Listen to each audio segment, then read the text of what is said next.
नमस्कार दोस्तों, मैं अरुण यादव टेक्निकल सॉल्यूशंस के इस वीडियो में मैं आपका हार्दिक स्वागत करता हूं। दोस्तों, इसके पहले कि जो मैंने 2 पार्ट डाले थे वो एक्चुअल में बेसिक पार्ट थे कि किस तरीके से आप अपने आप को मेंटल और फिजिकली दोनों रूप से तैयार कर सकें कि आप ट्रेडिंग को एज ए प्रोफेशन बनाना चाहते हैं। दोस्तों, सबसे जो टिपिकल काम होता है ट्रेडिंग में, ट्रेडिंग स्टार्ट करना उतना टिपिकल नहीं होता है, बट ट्रेडिंग के लिए तैयार करना अपने आप को वो सबसे टिपिकल पार्ट होता है। तो उसमें हमने किस तरीके से डिस्कशन किया था कि अगर आपका कैपिटल साइज क्या है, आपका रिस्क लेवल क्या है, उस हिसाब से आप अपना एक सेगमेंट चूज कर सकते हैं। मार्केट में बहुत सारे सेगमेंट्स काम करते हैं, बहुत सारे इंस्ट्रूमेंट्स होते हैं। किस इंस्ट्रूमेंट से आपको स्टार्ट करना चाहिए ताकि आपका कैपिटल भी उतना नहीं हो, आपका जो लॉस हो वो भी आपके कवर में होना चाहिए। एटलीस्ट में आपका कुछ परसेंटेज है, जो मिनिमम परसेंटेज होना चाहिए वो लॉस के लिए, आप उसके लिए रेडी रहने चाहिए। तो हमने आज जो इस वीडियो में हम स्टार्ट कर रहे हैं वो स्टार्ट करेंगे इक्विटी कैश के साथ में। दोस्तों, इक्विटी कैश के साथ में मेरा स्टार्ट करने का सिर्फ और सिर्फ ये रीजन है कि इक्विटी कैश में कई सारे बेनिफिट होते हैं। अभी इक्विटी कैश में हम जानेंगे टेक्निकल एनालिसिस से जब हम शुरू करेंगे तो दोस्तों उसमें हम पढ़ेंगे चार्ट्स और प्राइस के बारे में। हर चीज का एक बेसिक जो रूल है वो यहीं से डिराइव होता है, प्राइस से। प्राइस एक ऐसी चीज है जहां से हर एक इंस्ट्रूमेंट का हर एक जो भी उसका पार्ट है, जो भी उसके फैक्टर्स हैं, वो सारे डिराइव होते हैं प्राइस से। इसके साथ में वो प्राइस कई सारे लोगों का जो मास कलेक्शन बिहेवियर होता है मार्केट में, जो काम करता है, उन सबसे मिलके एक प्राइस के कुछ पैटर्न्स बनते हैं। हमको क्या उनको आइडेंटिफाई करना है, कैंडल्स कैसे काम करती हैं, टेक्निकल एनालिसिस के जो ये भी फैक्टर्स हैं, इन सब के बारे में हम पढ़ेंगे। तो इक्विटी कैश से हमने स्टार्ट करने का मेरा और भी जो कुछ बेनिफिट होते हैं उसके बारे में डिस्कस कर लेते हैं। पहले तो ये जानेंगे कि इक्विटी कैश होता क्या है। तो दोस्तों, इक्विटी कैश का मतलब ये है, जैसे हमने पहले वीडियो में डिस्कस किया था कि इक्विटी कैश में हम केवल उतना ही स्टॉक्स हम बाई करेंगे। इवन अभी हम सेल करने के बारे में बात नहीं करेंगे। जो भी हम यहाँ पे बात करेंगे वो पोजिशनल बाइंग, स्विंग बाइंग या इंट्राडे जो भी होगा वो हम आगे देखेंगे। बट क्या है, बाई साइड के लिए ही हम काम करेंगे। तो हमारे पास जो भी अमाउंट होगा हम उतने का ही स्टॉक्स को हम बाई करेंगे। ठीक है दोस्तों, एक चीज और मैं आपको सजेस्ट करना चाहूंगा कि अगर आपको स्टार्ट, जहां तक मेरा मानना है कि अगर आप ये वीडियो देख रहे हैं तो आप स्टार्टिंग फेज में ही हैं, तो स्टार्टिंग करने के लिए सबसे अच्छा है कि इक्विटी कैश में आप बिल्कुल मिनिमम अमाउंट से स्टार्ट कर सकते हैं। मिनिमम अमाउंट का स्टॉक मार्केट में काम करने का सबसे अच्छा बेनिफिट भी यही होता है कि जो भी आपकी एनालिसिस है, अगर वो 10 रुपए के लिए भी वही सेम चीज लागू होगी और वही चीज 10,000, 1 लाख, 10 लाख, 50 लाख, हर चीज के लिए वही लागू होगी। अगर एक बार आपने चीजों को सही से समझ लिया कि किस तरीके से प्राइस काम करता है, किस तरीके से प्राइस ब्रेकआउट देता है, किस तरीके से वो टारगेट हिट करेगा, किस तरीके से स्टॉप लॉस हिट करेगा, तो उसके लिए आपको चेक करने के लिए बहुत बड़ा अमाउंट आपके अकाउंट में नहीं होना चाहिए। उसके लिए जरूरी है कि आपके पास इतना अमाउंट हो कि आप जो भी वो स्टॉक है उसका एक स्टॉक एटलीस्ट बाई कर सकें। अगर आप एक स्टॉक बाई करते हैं, आपके एनालिसिस को उस पर अप्लाई करते हैं, तो बहुत ज़्यादा रिस्क रहता नहीं है कि अगर स्टॉप लॉस आपका चला भी जाएगा, आपने सपोज दैट कुछ स्टॉप लॉस डिसाइड कर रखा है, तो 5, 10, 50 रुपए कुछ चले भी जाएंगे तो उससे कोई बहुत बड़ा फर्क नहीं पड़ेगा। लेकिन उससे आपको एटलीस्ट इतना पता चल जाएगा कि आपकी एनालिसिस किस डायरेक्शन में है, कि आप सही डायरेक्शन में काम कर रहे हैं या अभी कुछ आपको सीखना बाकी है। तो दोस्तों, इसीलिए इसमें क्या है कि इक्विटी कैश में सबसे अच्छा बेनिफिट ये होता है कि आप अपने अकाउंट में मिनिमम अमाउंट डालिए, जिससे आप स्टार्ट कर सकें और जिससे आपको कोई प्रॉब्लम ना हो कि पैसे से अगर थोड़ा बहुत लॉस हो भी जाए तो उससे कोई फर्क नहीं पड़ना चाहिए। लेकिन मेहनत एनालिसिस के लिए आपको उतनी ही करनी है जितने के लिए आपको दिमाग में रखना है कि जैसे बड़े अमाउंट के लिए होता है। ऐसा नहीं कि आपने एक शेयर ले रखा है और आपने ऐसे ही कुछ भी उठा के डाल दिया, तो इससे फर्क ये पड़ेगा कि जब आपके पास वो अमाउंट बड़ा होगा तब आपके सामने वो प्रॉब्लम क्रिएट करेगा। तब आपको वो जो स्टॉप लॉस जाएगा वो एक बड़ा अमाउंट होगा जो आपके हेल्थ के, मेंटल और फाइनेंशियल हेल्थ के लिए बिल्कुल भी अच्छा नहीं होगा। तो दोस्तों, इस चीज का सबसे ज्यादा ध्यान रखें कि आपको मेहनत, हार्डवर्क उतना ही करना है जैसे कि एक बड़े अमाउंट के लिए कर रहे हैं। लेकिन आप स्टार्ट करिए कुछ कम कैपिटल से, ताकि आपके लिए जब आपकी डायरेक्शन सही होने लगे, आपकी एनालिसिस सही होने लगे, तो वो कैपिटल आपका उस समय काम आ सके। तो दोस्तों, अगले पॉइंट के बारे में थोड़ा सा बात करते हैं कि open account with direct trading broker. Direct trading brokers कौन से हैं? लोग आजकल बहुत सारे ऐप आ रहे हैं, बहुत सारी चीज़ें ऐसी हैं जहां से आप इनडायरेक्ट तरीके से स्टॉक मार्केट में लोग इन्वेस्ट करते हैं। दोस्तों मैं कह रहा हूं कि अगर आप स्टॉक मार्केट में एंटर कर ही रहे हैं, आपने अगर इसको एक सीरियस प्रोफेशन के तौर पे आपने चूज किया हुआ है, तो मेरी सलाह ये रहेगी कि आप एक डायरेक्ट ट्रेडिंग ब्रोकर, आप नाम नहीं है, आप बहुत सारे ब्रोकर हैं, आप यूट्यूब पे कहीं भी आप सर्च मार सकते हैं, बहुत से अच्छे अच्छे ब्रोकर हैं, वहां पे आप स्टार्ट करिए और एक्टिवली ट्रेड करिए। 1 शेयर 2 शेयर 5 शेयर जो भी आप कर सकते हैं उसको एक्टिवली ट्रेड करिए आप अपने अकाउंट में, ताकि इससे क्या होगा कि आप कम से कम एक रिदम में रहेंगे कि किस तरीके से हमको काम करना होता है, आखिर किस तरीके से ऑर्डर डालने होते हैं, किस तरीके से ऑर्डर एग्जीक्यूट होते हैं, ऑर्डर टाइप कितने उसे होते हैं, कैसे क्या होता है, ये सब आपको तभी पता चलेगा। इनडायरेक्ट ब्रोकर में आपने सिर्फ बाई बटन हिट करना होता है, इसके अलावा कुछ नहीं करना होता। डायरेक्ट ब्रोकर के साथ में आप जब जुड़ते हैं तो बहुत सारी चीज़ें आपको पता होंगी, जब आप ट्रेडिंग के लिए करेंगे तो वो बहुत ज़्यादा ज़रूरी होती हैं। दोस्तों इसके बाद है start to learn read and behaviour of stocks. देखिए दोस्तों, जब आप एक्टिवली ट्रेड करेंगे स्टॉक मार्केट में आप, तो इसका मतलब क्या होगा कि आप चार्ट्स को देखेंगे, स्टॉक किस तरीके से बिहेव कर रहा है। जिस तरीके से लाइफ में हर एक इंसान का बिहेवियर, उसका काम करने का तरीका, चलने का तरीका, खाने का तरीका, हर एक का रूटीन फिक्स होता है या अपने अपने हिसाब से अलग अलग होता है, उसी तरीके से हर एक स्टॉक्स का बिहेवियर, उसका चलने का तरीका और उससे रुकने का तरीका, नीचे गिरेगा तो गिरने का तरीका, वो किस तरीके से प्राइस के पैटर्न्स बनाता है, ये सब चीज़ों का अलग अलग होता है। तो एटलीस्ट आप जब एक्टिवली ट्रेड करेंगे तो उसमें थोड़ा बहुत आपका ध्यान रहेगा कि ये स्टॉक जिसमें भी काम कर रहा हूँ वो इक्विटी किस तरीके से काम कर रही है, किस तरीके से मूव कर रही है, कहाँ जा रही है, इन सब चीज़ों को जानना बहुत ज़रूरी रहता है। तो आप क्या करेंगे, जब एक्टिवली ट्रेड करेंगे तो इसके बारे में थोड़ा सा रीड और लर्न करना बहुत ज़रूरी है। आप नेट से करिए, यूट्यूब से करिए, जहाँ से भी आपको सही लगे, जो भी आपके लिए अवेलेबल आपके लिए सोर्सेज हों, वहाँ से उन सब चीज़ों को इकट्ठा करिए और उसको रीड करना शुरू करिए। दोस्तों ये सबसे पहली सीढ़ी है। मैं इतना इन वीडियो पे इतना समय इसीलिए दे रहा हूँ क्योंकि ये सबसे ज़्यादा इंपॉर्टेंट पॉइंट है। एक तुरंत ही टेक्निकल एनालिसिस को पढ़ लेना एक बहुत बड़ी चीज़ नहीं होती है। बड़ी चीज़ ये है कि हम किस तरीके से उसके लिए तैयार हो रहे हैं। हमारे दिमाग में होना चाहिए कि किस तरीके से प्राइस किस तरीके से काम कर रहा है, आखिर उसके पीछे क्या रीजन क्या है, क्यों मूव कर रहा है प्राइस, नीचे क्यों आ रहा है, ऊपर क्यों जा रहा है, इन सब चीज़ों के बारे में जानना बहुत ज़रूरी है, जो हम जानेंगे आगे आने वाले जो एपिसोड्स होंगे उसमें हम टेक्निकल के बारे में जानेंगे कि किस तरीके से बिहेव करता है, कैसे चार्ट्स काम करता है, इन सब चीज़ों के बारे में जानेंगे। तो दोस्तों इसके बाद जो पॉइंट आता है वो होता है कि make mistakes as you can in the start. हाँ दोस्तों सही है, आप स्टार्टिंग फेज में हैं, आपके पास कैपिटल आपने बहुत कम डिप्लॉय किया हुआ है, तो आपके पास में एक चांस है, आप कितनी भी गलतियां कर सकते हैं, आपके बहुत बड़ा अमाउंट में फर्क नहीं पड़ेगा। अगर आप ये गलतियां बाद में करेंगे जाके, तो वो आपके फाइनेंशियल हेल्थ के ऊपर बुरा इम्पैक्ट डालेगा। तो सबसे अच्छी चीज क्या है कि शुरुआत में आप जो भी कर सकते हैं, जो भी आपके दिमाग में आता है, आपको बाई करना है बाई करिए, सेल करना है सेल करिए, जो भी आपको करना है करिए आप। उससे क्या होगा कि आप जो भी मिस्टेक्स करेंगे उनको बस ध्यान में ये रखना है कि जो भी मिस्टेक्स आप करेंगे उनको आपको ध्यान रखना है कि मैंने जो मिस्टेक की थी उसका रिजल्ट क्या हुआ, और नेक्स्ट टाइम से मुझको वो मिस्टेक को दोहराना नहीं है, रिपीट नहीं करना। किसी भी हाल में रिपीट होती रहती हैं, कभी ना कभी रिपीट होंगी थोड़ा बहुत, बट ज़्यादातर ट्राई हमको ये करते रहना चाहिए कि हमारी जो मिस्टेक्स हैं वो दोबारा रिपीट ना हो। समझे, आइदर आपकी लाइफ हो या मार्केट हो, मैं हमेशा इस चीज़ को देख रहा हूँ कि जो भी कंपैरिजन मैं देता हूँ वो लाइफ और स्टॉक मार्केट दोनों का एक साथ देता हूँ, क्योंकि दोनों चीज़ें एकदम सिमिलर होती हैं, लगभग सारी चीज़ें काम एक ही जैसे करती हैं, कोई डिफरेंस नहीं है बहुत ज़्यादा इनमें। तो हमको क्या करना है, लाइफ में भी वही काम करना है और वहाँ भी यही करना है कि हमने जो भी मिस्टेक्स करी हैं अगर वो हमारे लिए हार्मफुल हैं तो हमें उनको देखना है कि किस तरीके से आप दोबारा उनको हम रिपीट ना करें।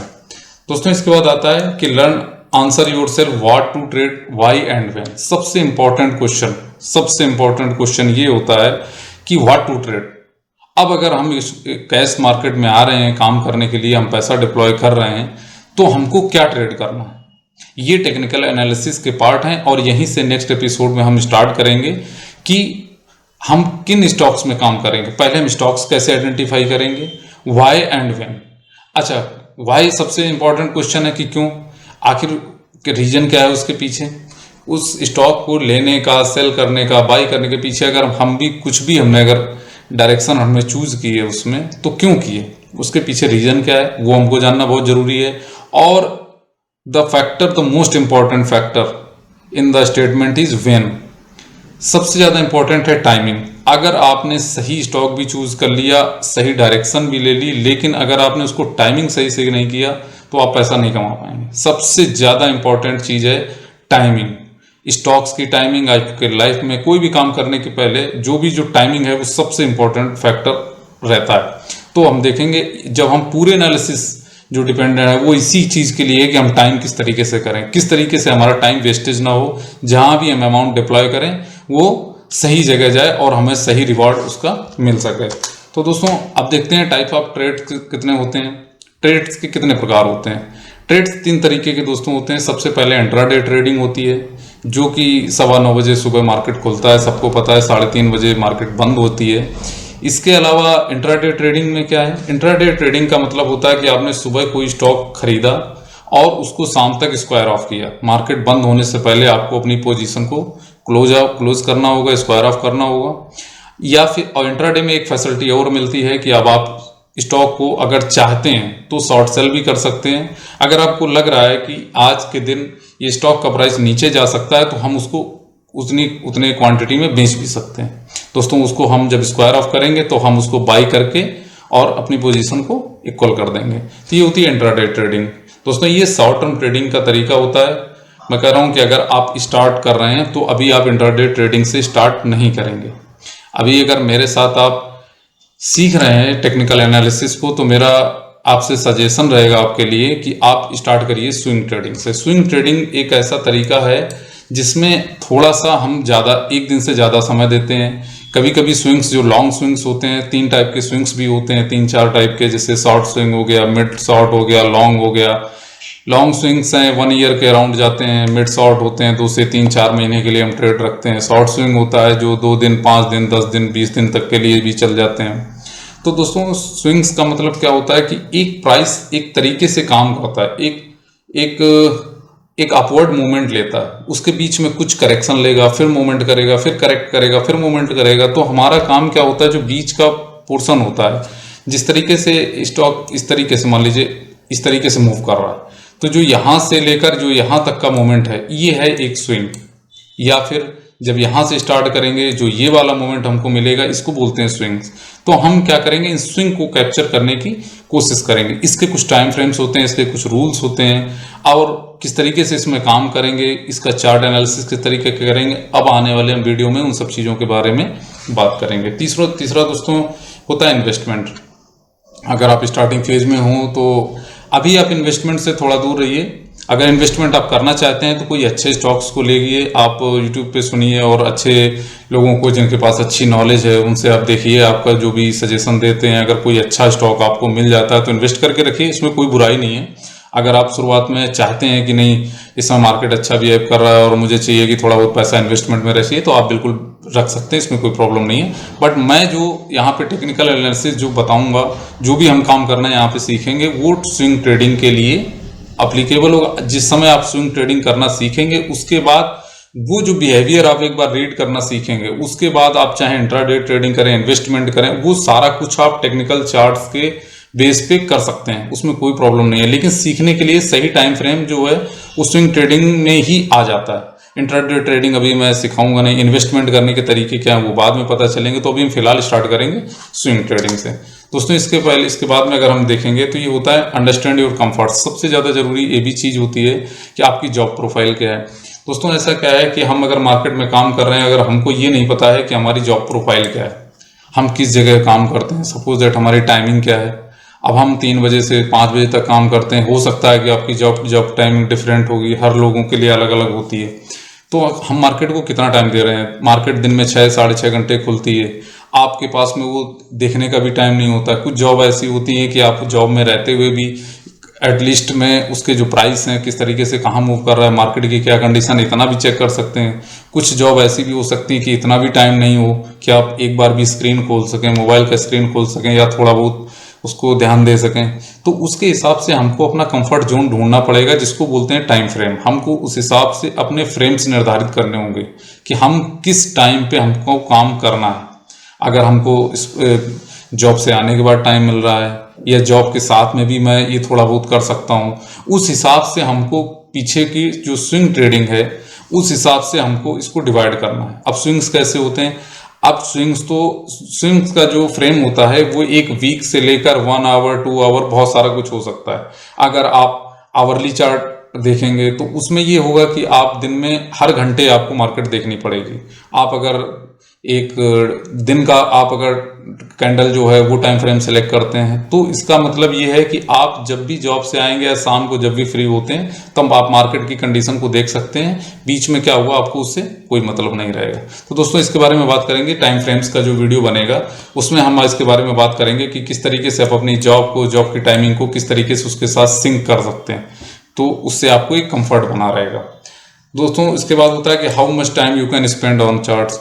आप पूरा दिन काम करते हैं, कितना हार्डवर्क वहाँ करते हैं, उसके बाद कितना टाइम आपके पास बचता है जो आप चार्ट्स को रीड करने में, स्टॉक्स को फाइंड आउट करने में कितना आप टाइम दे सकते हैं, ये थोड़ा जानना जरूरी है। ये पॉइंट्स ऐसे पॉइंट्स हैं जिनको जानना सबसे ज़्यादा जरूरी है आपके लिए। पहले आप अपने आप से ये क्वेश्चन करिए कि क्या हम इसी से एक्चुअल में ड्राइव होगा, कि आपकी ट्रेडिंग का तरीका क्या है, इसी से सारी चीज़ें यहीं से ड्राइव होती हैं।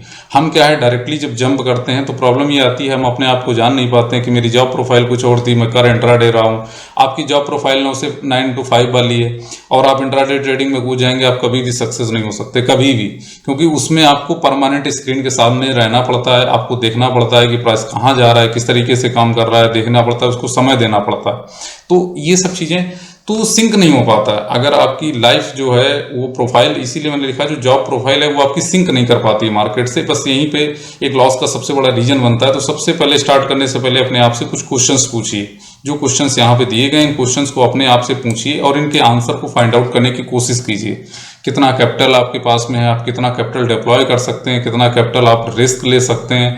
आपने रिस्क लेने की क्षमता ज़्यादा है तो आपके लिए इंट्राडे भी हो सकता है, अगर रिस्क लेने की कम है स्विंग हो सकता है। स्विंग में भी बहुत सारे होते हैं, कभी 5% का, कभी 10% का, कभी 15% के भी स्टॉप लॉसेस होते हैं। तो आपको किस तरीके से जब आप वो अपना इन सब क्वेश्चंस के आंसर जब अपने आप से फाइंड आउट करेंगे तो आपको आंसर मिल जाएगा कि आपको कौन से ट्रेडिंग के सेगमेंट में आप फिट हैं, वो आंसर आपको मिल जाएगा।